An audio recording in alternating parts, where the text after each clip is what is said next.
The Associated Press made a big splash this week with a deep dive into ties between the Clinton Foundation and Hillary Clinton's tenure as Secretary of State. But given the backlash sparked by the expose, the AP may be wishing it had tackled the topic differently. Adam has more. It was a doozy of a tweet. According to a new Associated Press analysis, more than half the people who met with Hillary Clinton when she was Secretary of State gave money to the Clinton Foundation, founded and run by her husband, Bill. She was selling her time as Secretary of State. But the AP's story came with a major caveat. The 154 meetings it analyzed did not include U.S. federal employees or foreign government representatives, groups Clinton would have met with all the time when she ran the State Department. The Clinton campaign calls that omission a fatal flaw. To pull all of them out of the equation, cherry pick a very small number of meetings is pretty outrageous. And a hefty portion of the media was unimpressed, too. The Washington Post's fact-checker thinks that AP botched the story. So does Vox, which says Clinton had every reason to meet with eminent foundation donors. That's a point Clinton herself stressed in an interview with CNN, saying the AP made the suggestion that my meetings with people like the late, great Elie Wiesel or Melinda Gates or the Nobel Prize winner Muhammad Yunus were somehow due to connections with the foundation instead of their status as highly respected global leaders. That is absurd. But the AP is uncontrite, saying AP has been transparent in how it reported this story. It focused on people outside government because meeting with U.S. or foreign government officials would inherently have been part of her job. I wouldn't say they were all that transparent. I mean, would you, Dan? I mean, first, the original tweet, I can remember where I was when I heard it, so I gasped. I thought, wow, that is really bad. This is going to be very damning. Well, the original tweet is just false. And there was also, they also posted a longer meme to go with the tweet, and that was also false. The story simply did not back up the breathless reporting that went into it. You know, the idea, it creates the impression that she only met with 154 people during her 4 years as Secretary of State. And the fact that some of the people she met with were this Nobel Prize winner and Elie Wiesel and all of that, there's certainly some good journalism to be done on the ties between Hillary Clinton as Secretary of State and the Clinton Foundation.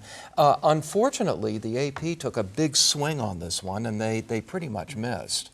Yeah, just as a journalist, I was excited to see it as a story, to see, you know, this is a major investment of resources by the AP. They spent a lot of time on it. And to see both, A, that the social media presentation was just false, as Dan said, and also what I think is most galling is that they said, you know, 87 out of 156, whatever the exact numbers were, but they have refused to release the names of the people who are concerned. Now, if you're doing a big story like this and you have this giant pool of information, you are in your story going to pick the most damning or questionable instances. And the ones that they pulled out, the ones that they highlighted as particularly questionable, were just really weak tea, the Muhammad Yunus example and others.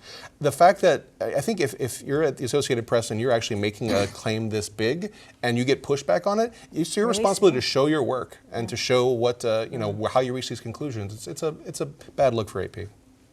Yeah, and the thing that got me was that I'm curious about what was the rush. Yeah. Okay, so you got this, right?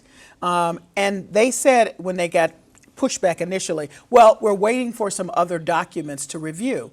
Well, why don't you just wait and go through those and then say, of the 1,700, because I'm with you. When I first saw the crawl, I was like, oh my God. And then you find out, wait a minute, that's this number and that part of this small number, not the whole thing. So I'm unclear about what the rush was. To my knowledge, nobody else was on their trail. And you want to talk about having a story, to your point, this could have been a broader story on so many levels. I'm just confused by the whole thing. I don't get it. Gee, I wonder if they were just trying to capitalize on the fact that there'd been a run of news about the Clinton Foundation. The Clintons had finally come out years too late and said, oh yeah, if she's elected, we're going to take all sorts of steps to separate the work of the foundation from the presidency. What was particularly bad about this, and first of all, not only should AP apologize for that tweet, which was inexcusable and flatly inaccurate, as Dan pointed out, but all of us who retweeted it Yeah. because it was so sexy, including yours truly. You want to apologize? I hereby apologize for retweeting that. I should not have done that, but you know, I have plenty of company, which doesn't mitigate it. But the problem is also that this comes at a moment of high anxiety over perceptions of the way the media is covering this race, and what that story did was give the Clintons and their supporters an opportunity to poo-poo all the coverage of the diciness of this foundation's existence.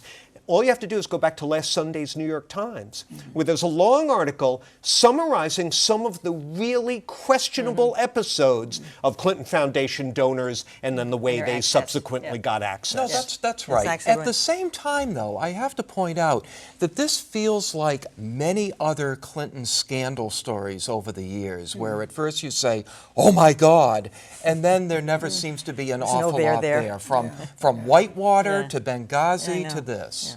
And others. And Well, many there was quite a bit to that Lewinsky thing. And Benghazi, too. Yeah.